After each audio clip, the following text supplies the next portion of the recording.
নমস্কার বন্ধুগণ, আজ একাদশী তিথি। আজকে ভাগবত কথা বলবো।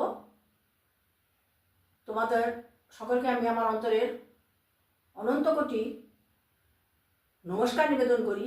তোমরা সবাই পরিবার পরিজন নিয়ে সুস্থ থাকো, সুখে থাকো, আনন্দ থাকো। ভগবান শ্রীকৃষ্ণ তোমাদের সদাই সুরক্ষিত রাখুন। আমি আমার এই চ্যানেল অমানিভা মুখার্জি ব্লগ হরিকথা চ্যানেল, এখানে আমি এই ভাগবত কথা বলি। তোমরা আমার ভাগবত কথা শোনো। তোমাদেরকে আমি আমার অনন্ত কোটি নমস্কার নিবেদন করি। হরে কৃষ্ণ।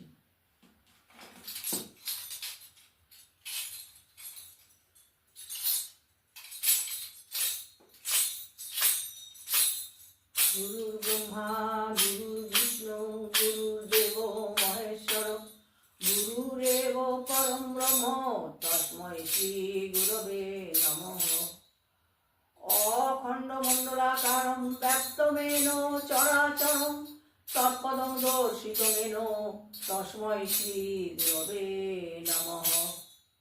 অজ্ঞানতিমিরান্ধস্য জ্ঞানাঞ্জন শলাকয়া চক্ষুর্মিলিতমেন তস্মৈ শ্রী গুরবে নমঃ। অসতমাসদ্গময় তমসমা জ্যোতির্ময় মৃত্যুমামৃতং গময়ং শান্তি শান্তি শান্তি। জয় শ্রীকৃষ্ণ চৈতন্য প্রভু নিত্যানন্দ শ্রী অদ্বৈত গদাধর শিবাসাদি গৌর ভক্ত বৃন্দ। জয় শ্রীকৃষ্ণ চৈতন্য প্রভু নিত্যানন্দ শ্রী অদ্বৈত গদাধর শিবাসাদি গৌর ভক্ত বৃন্দ। জয় শ্রীকৃষ্ণ চৈতন্য প্রভু নিত্যানন্দ শ্রী অদ্বৈত গদাধর শিবাসাদি গৌর ভক্ত বৃন্দ। হরে কৃষ্ণ কৃষ্ণ কৃষ্ণ হরে হরে হরে রাম রাম রাম হরে হরে।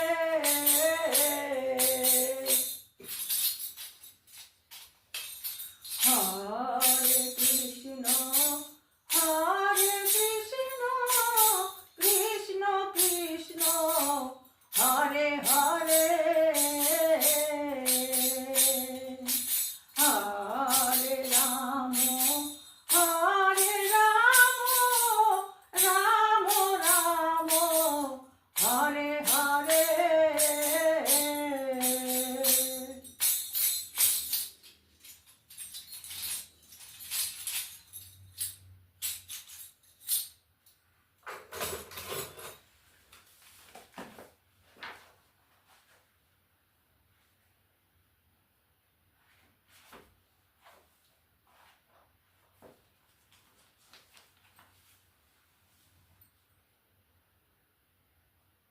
সুখদেব গোস্বামী পরীক্ষিত মহারাজকে বলছেন যে কুরুক্ষেত্রে ভগবান শ্রীকৃষ্ণ ঋষিদের শিক্ষা দিয়েছিলেন। যখন ঋষিরা চলে যাচ্ছেন তখন শ্রীকৃষ্ণের পিতা বসুদেব তাদেরকে ডাকলেন এবং বললেন, হে ঋষিবর্গ, আমি এই সংসার পাকে বদ্ধ আছি। আপনি আমাকে বলুন কিভাবে এই সংসার চক্র থেকে আমি উদ্ধার পেতে পারি। সেই জন্য সমস্ত ঋষিরা আবার প্রস্থান থেকে বিরত হলেন এবং একে একে সবাই বসুদেবকে তাদের উপদেশ প্রদান করতে লাগলেন। আজকে আমি এইখান থেকেই বর্ণনা করব। আজকের আমার আলোচিত বিষয় হচ্ছে কুরুক্ষেত্রে ঋষিদের শিক্ষা। এবার সমস্ত ঋষিরা এসছেন। দেবর্ষি নারদ তিনি আগে বলছেন। দেবর্ষি নারদ বললেন,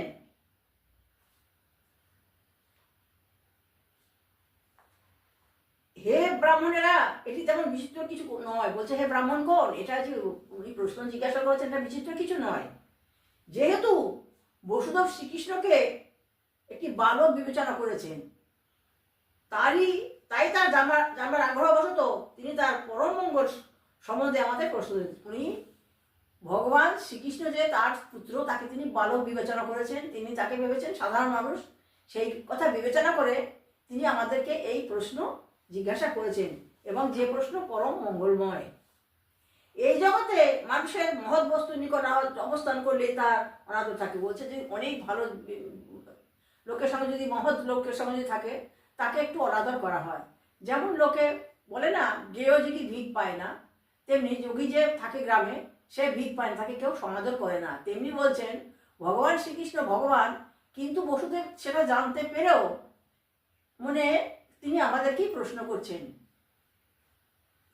উদাহরণস্বরূপ, যিনি গঙ্গার তীরে শুদ্ধতার জন্য বাস করেন, তিনি অন্য তীর্থশৈলে গমন করেন। বলছে যারা অনেক, এই উদাহরণস্বরূপ বলছে, যারা গঙ্গার তীরে বাস করে তারা গঙ্গাতে স্নান করে তাদের সমস্ত তীর্থের ফল পাওয়া যায়, কিন্তু তবু তারা সেই গঙ্গাতে বাস করেও তারা অন্য তীর্থে গমন করে। খুব সুন্দরভাবে নারদ মুনি মানে বসুদেবকে বলছেন। পরমেশ্বরের অনুভূতি কাল দ্বারা জগতের সৃষ্টি ও প্রলয় দ্বারা, জগতের গুণ সমূহের পরিবর্তনের দ্বারা এবং আত্মা উদ্ভূত ও বাহ্যিক অন্য কোনো কিছু দ্বারাই কখনো উপদ্রুত নয়। কিন্তু যদিও অদ্বিতীয় পরমেশ্বর ভগবানের চেতনা জাগতিক ক্লেশ দ্বারা, জাগতিক কর্মের প্রতিক্রিয়া দ্বারা অথবা প্রকৃতির গুণসমূহের অনবরত প্রভাব দ্বারা কখনো প্রভাবিত হয় না, তবুও সাধারণ মানুষরা মনে করে যে ভগবান তার সৃষ্টি, প্রাণ ও অন্যান্য জড়পদার্থের দ্বারা আচ্ছাদিত। ঠিক যেমন কেউ মনে করতে পারে যে সূর্য মেঘ, হিম বা গ্রহণ দ্বারা আচ্ছাদিত হয়, তেমনি সূর্য কখনো মেঘ দ্বারাও আচ্ছাদিত হয় না, সে গ্রহণ দ্বারাও আচ্ছাদিত হয় না, কখনো হিম দ্বারাও আচ্ছাদিত হয় না। সূর্য সূর্যই। তাই ভগবান শ্রীকৃষ্ণ, তিনি যদিও বসুদেবের পুত্র, তিনি যদিও জড়জাগতিক সমস্ত শিক্ষা দেওয়ার জন্য এসেছেন, তাই তিনি যেখানেই থাকুন না কেন, যেভাবেই বিচরণ করুন না কেন, সে তার অস্তিত্বে সে বিরাজিত থাকেন। সুখদেব গোস্বামী বললেন, হে রাজন, তখন ওই সুখদেব গোস্বামী, এই কাহিনী তো সুখদেব গোস্বামী অন্তিম সজ্জায় পরীক্ষিত মহারাজকে বলছেন, তখন বলছে হে রাজন। অতঃপর মুনিরা পুনরায় বসুদেবকে সম্বোধন করে বলতে লাগলেন যা অচ্যুত ও শ্রীরাম সহ সকল রাজাগণ শ্রবণ করেছিলেন। বলছেন এরপর মুনিরা সবাই বসুদেবকে সম্বোধন করে যা বলতে লাগলেন, যা অচ্যুত ও শ্রী অচ্যুত শ্রী বলরাম এবং রাজাগণ সহ তারা সেগুলো শ্রবণ করেছিলেন। মুনিরা বলে গেল, সব মুনিরা একসঙ্গে বলছেন। এটি সঠিকভাবে নিরূপিত হয়েছে যে কর্মের দ্বারা কর্মবন্ধন নষ্ট হয় তখনই যখন কেউ সর্বযোগেশ্বর বিষ্ণু পূজার জন্য যথার্থ বিশ্বাসের সঙ্গে বৈদিক যজ্ঞসমূহ সম্পাদন করে। বলছে সঠিকভাবে নিরূপিত হয়েছে যে কর্মের দ্বারা কর্মের বন্ধন নষ্ট হয়।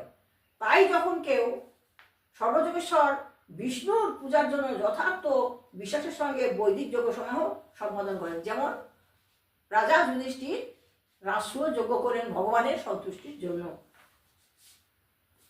তত্ত্বজ্ঞ পণ্ডিতরা শাস্ত্র চক্ষু দ্বারা সমগ্রূপে হিতহিত নিরীক্ষণপূর্বক প্রদর্শন করেছেন যে চঞ্চল মনকে দমন করার ও মোক্ষপ্রাপ্ত হওয়ার এটি সহজতম পন্থা, এটি পবিত্র কর্তব্য যা হৃদয়ে আনন্দ আনয়ন করে।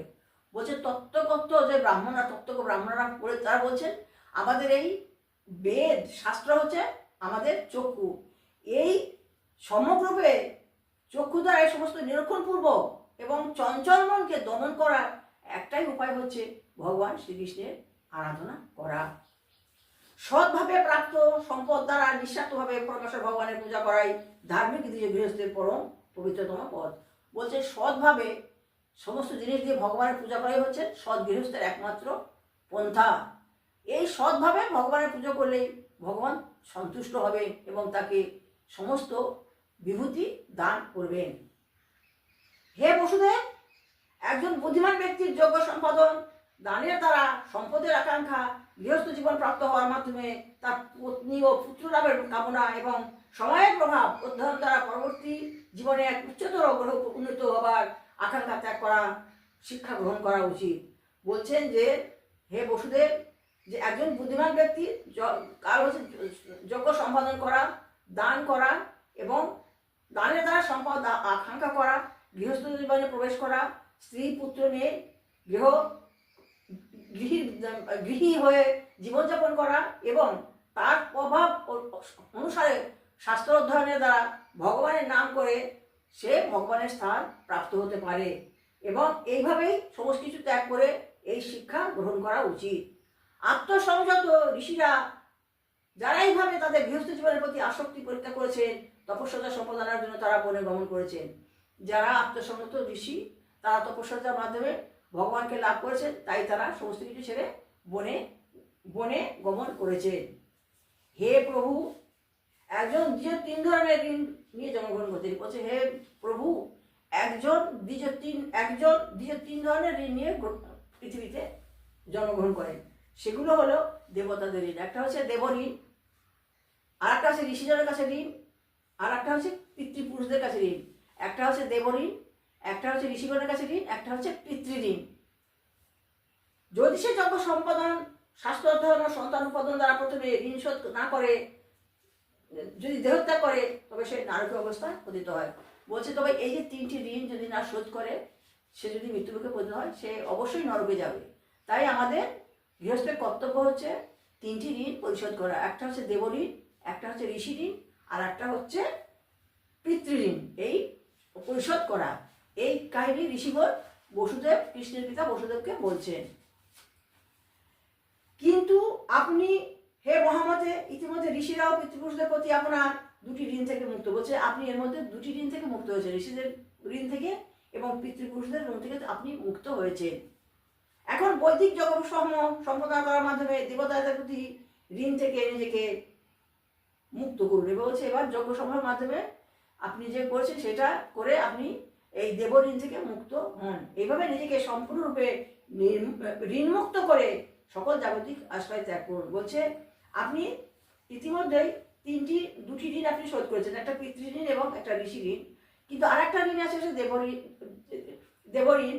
সেই দেবতাদের এখন আপনাকে করতে হবে, দেবতাদের নিয়ে আপনাকে যজ্ঞ সম্পাদন করতে হবে। সেই যজ্ঞ সম্পাদন করার পর আপনি দেবঋণ থেকে মুক্ত হবেন এবং সকল জাগতিক আশ্রয় মুক্ত হওয়ার পর সমস্ত জাগতিক আশ্রয় ত্যাগ করুন। হে বসুদেব, নিঃসন্দেহে অবশ্যই আপনি অতীতে সমগ্র জগতের অধীশ্বর শ্রীহরির আরাধনা করেছিলেন। এবার বলছে হে বসুদেব, নিঃসন্দেহে আপনি অতীতে ভগবান শ্রীহরির আরাধনা করেছিলেন। আপনি আপনার পত্নী উভয়েই যথাযথভাবে পরম ভক্তির সঙ্গে তার আরাধনা করেছিলেন। বলছে আপনি এবং আপনার পত্নী যথাযথভাবে সেই ভগবানের আরাধনা করেছিলেন। সেই হেতু আপনি এই জন্যে সেই ভগবানকে পুত্ররূপে পেয়েছেন। মানে কত বড় মহান যে এই জন্য সে ভগবান শ্রীকৃষ্ণকে তার পুত্ররূপে পেয়েছে। তাহলে হে বসুদেব, আপনার সমস্ত ঋণ শোধ, কিন্তু এবার আপনি শুধু যজ্ঞ সম্পাদনার মাধ্যমে আপনি দেব ঋণটা শোধ করলে আপনি আপনার সমস্ত কিছু নিশ্চিন্ত করতে পারেন।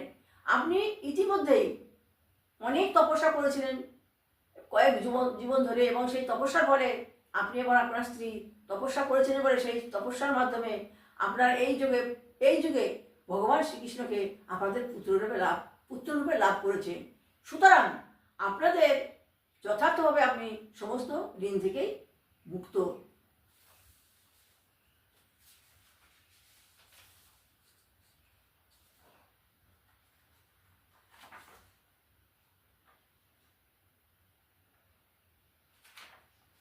বন্ধুগণ, আজকে আমি এইটুকু বর্ণনা করলাম। ঋষিগণ বসুদেবকে উপদেশ দিলেন এবং তিনি তাকে বললেন যে আপনি দুটো ঋণ থেকে মুক্ত, একটা ঋণ হতে মুক্ত হলেই আপনি ঈশ্বরের সান্নিধ্য লাভ করবেন।